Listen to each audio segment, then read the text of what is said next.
Sent to me waterproof zipper from the company QLQ, China, Guangzhou City. Look at this zipper.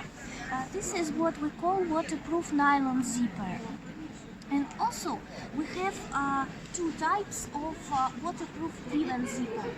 This one we call usual normal zipper. This is a weaving. Three different sizes: S40, S60 and S80.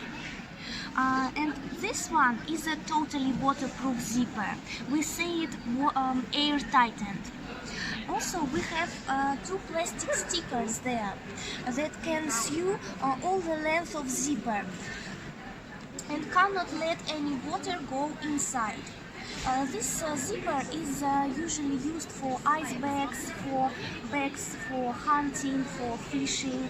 Also, you can go with such bag underwater for about 1 meter or 5 meters. And also we use this puller and hanger. It's very strong. I can show to you.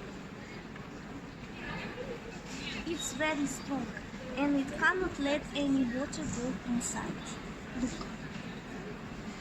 So I think it would be a very good decision for you to buy such zipper because it's really safe and very convenient, and so I would recommend it.